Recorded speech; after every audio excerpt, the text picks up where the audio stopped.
Hey guys, it's Chris, the tiny house guy, and I have an update for you today. So as you can see, my camper that was black is now white, and it's about, let's see, I had 6 gallons all together of the liquid rubber. So the RV, it's a RV liquid rubber roof coating or something. So I rolled on 2 coats, pretty, thick coats, got in all the nooks and crannies, any of the cracks, I, really got the stuff worked in there good. And then yesterday I started spraying it on with a undercoating spray gun. And I'll actually insert a video. I'm actually spraying this in the video, so you'll see kind of how it looks like coming out. And I'll insert another video that shows the liquid rubber, what it looks like when you're pouring it out. It's like a pancake batter. So you're effectively, spraying pancake batter on the outside of my camper. It's kind of interesting.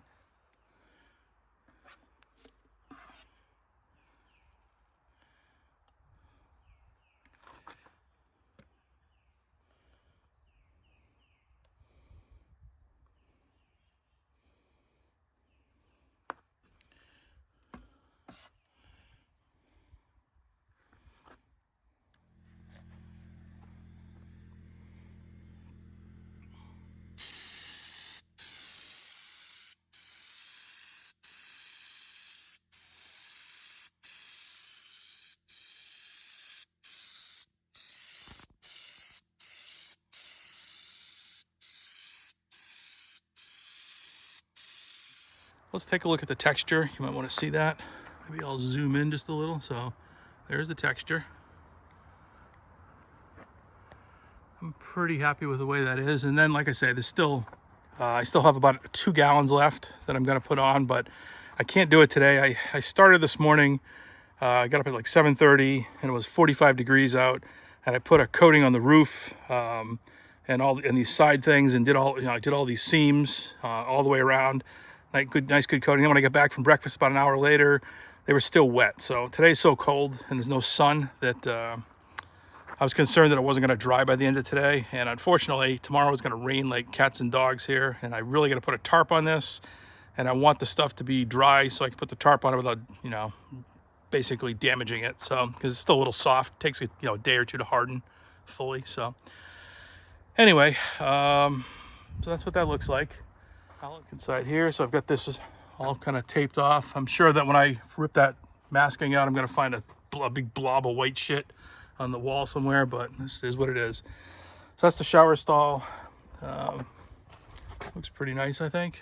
It's all nice and covered. And I will, I think the only thing that's going to be tricky to do is once this is done, because the rubber is attached to the tape, you have to take a razor blade, score it, and then peel the tape off. That'll be interesting to get all the masking off of it. But anyway, I think that came out good. This is the door I have hanging off of this thing, and you're asking, what the hell is this thing that you have?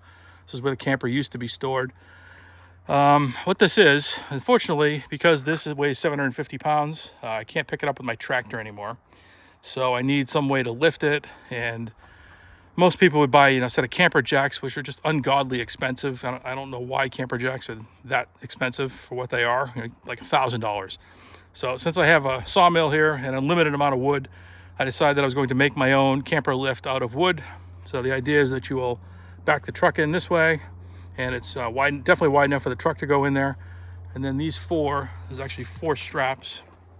So there's a crank on each of the 4 corners.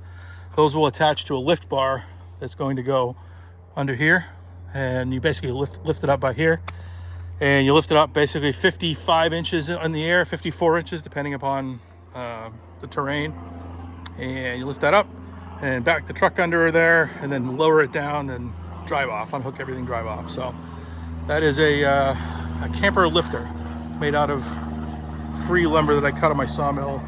The only cost was really timber lock fasteners and some bolts, which bolts, believe it or not, are really expensive. Like that bolt right there at the top, I think that bolt was like $4. I don't know what the hell the cost of things is going to these days, but that's really expensive. Anyway, so camper lift, white goo on the camper. That is my update for this week. I will probably do another one next week, hopefully. We'll see how it finally came out. I'll put the door back on and be good to go. So hey, thanks for watching, and have a good weekend.